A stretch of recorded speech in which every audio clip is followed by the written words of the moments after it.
안녕하세요. 개발자를 은퇴하고 놀고 있는 소심비영입니다. 어느새 겨울이 물러가고 따스한 봄 기운이 찾아왔습니다. 벚꽃이 피기 시작하면 마음이 먼저 설레곤 하죠. 그래서 이번 주말 오랜만에 카메라를 들고 의왕 백운호수로 벚꽃 나들이를 다녀왔어요. 호숫가를 따라 흐드러지게 핀 벚꽃과 봄바람 그리고 잔잔한 물결이 어우러져 정말 아름다운 풍경이 펼쳐졌습니다. 경기도 의왕시에 위치한 백운호수는 도심 속에서 자연을 느낄 수 있는 조용한 힐링 장소입니다. 산책로가 잘 조성되어 있어 가족 나들이, 연인과의 데이트, 혼자만의 사색 산책 등 어떤 상황에서도 잘 어울리는 곳이에요. 무엇보다도 봄이면 벚꽃 명소로 손꼽힐 만큼 아름다운 풍경을 자랑하는데요. 호수 주변을 따라 벚꽃나무가 줄지어 서 있어 마치 벚꽃 터널 속을 걷는 듯한 기분을 느낄 수 있습니다. 제가 방문한 날은 벚꽃이 만개해 있던 시점이라 정말 눈이 호강했어요. 하늘은 맑고 바람은 살랑살랑 꽃잎은 바람을 타고 흩날리며 떨어지는데 말로 표현할 수 없는 낭만적인 분위기였습니다. 호수 둘레길을 따라 걷다 보면 중간중간 포토 스팟도 많고 나무 그늘 아래 벤치에 앉아 잠시 쉬어가는 것도 참 좋더라고요. 사진 찍기 좋아하시는 분들은 카메라 챙겨가시면 인생샷 건질 확률 100%입니다. 벚꽃 아래 돗자리 펴고 앉아 간단한 도시락이나 간식 먹는 재미도 빼놓을 수 없죠. 백운호수 근처에는 예쁜 카페와 음식점도 많아서 산책하다가 커피 한 잔에 여유를 즐기기도 좋아요. 특히 최근에는 호수 전망을 감상할 수 있는 뷰, 좋은 카페들도 생겨서 벚꽃 구경 후에 잠시 들러 쉬기 딱 좋습니다. 저도 카페에 들렀는데 통유리창 너머로 보이는 벚꽃 풍경이 정말 멋졌어요. 백운호수 주변에는 공영 주차장이 몇 군데 있어서 주차는 큰 어려움 없이 가능했어요. 다만 주말 오후에는 사람들이 몰려 다소 혼잡할 수 있으니 가능하면 오전에 방문하시거나 평일을 노리는 것도 좋습니다. 또한 간단한 돗자리나 물, 간식 등을 챙겨가면 훨씬 여유롭고 편안한 나들이가 될 거예요. 백운호수의 벚꽃은 도심 가까이에서 즐기는 자연 속 힐링 그 자체였습니다. 굳이 멀리 떠나지 않아도 이렇게 아름다운 봄을 느낄 수 있다는 게 참 감사하더라고요. 바쁘게 흘러가는 일상 속에서 잠시 시간을 내어 백운호수에서 벚꽃과 함께 여유를 즐겨보시는 건 어떨까요? 분명 마음까지 따뜻해지는 소중한 시간을 가족들과 함께 보낼 수 있을 거예요. 어느덧 주말도 다 지나가고 다시 출근해야 할 시간이 다가오는군요. 2년 동안 놀면서 출퇴근에 대한 압박 없이 시간의 자유를 만끽했었습니다.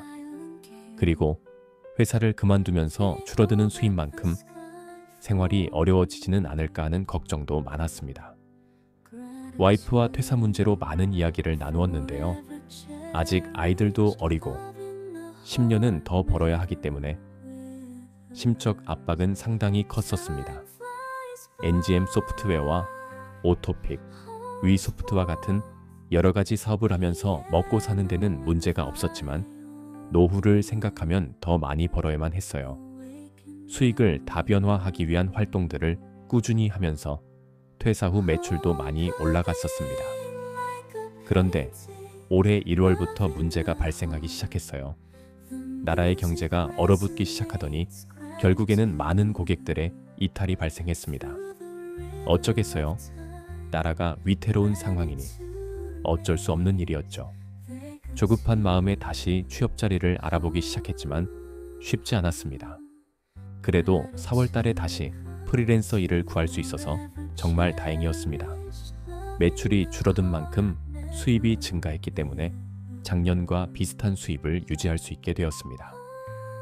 올해 초부터 3월까지만 해도 일이 구해지지 않으면 배달이나 대리라도 뛰어야 하나라는 생각까지 했었습니다.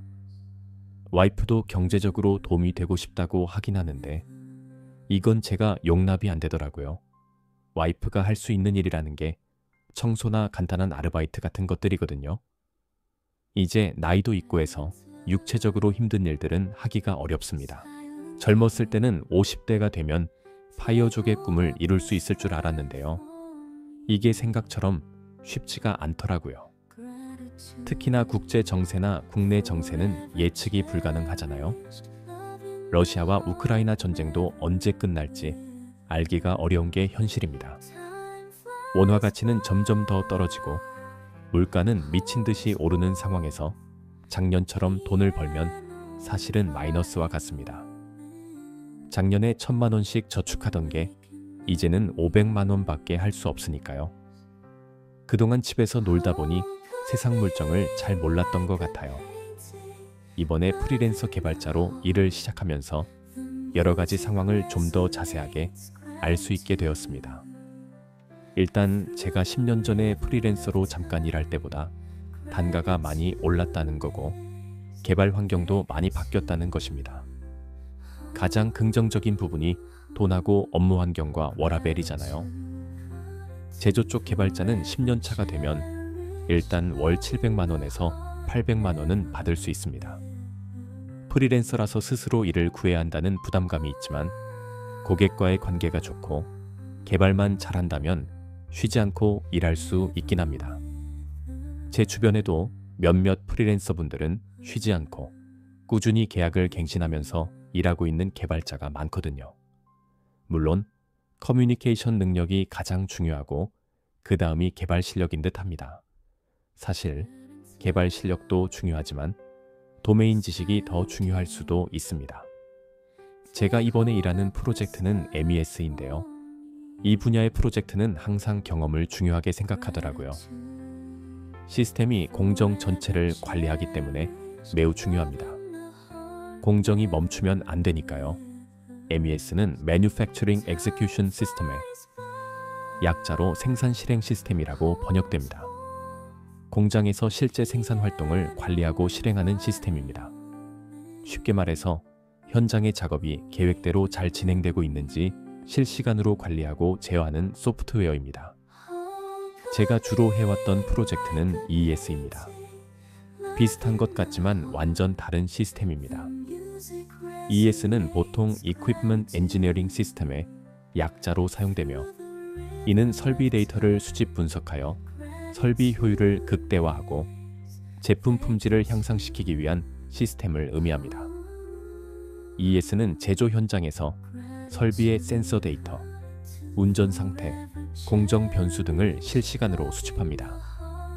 이를 통해 설비 성능을 모니터링하고 이상 징후를 조기에 발견하여 신속한 대응이 가능하도록 돕습니다.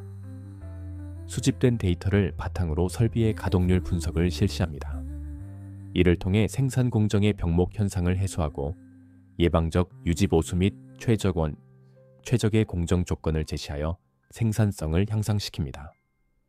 설비의 상태와 공정 데이터를 분석하여 불량률을 최소화하고 제품 품질 관리를 지원합니다. 또한 생산 과정에서 발생하는 문제의 원인을 체계적으로 분석할 수 있어 품질 개선 활동에 중요한 데이터를 제공합니다.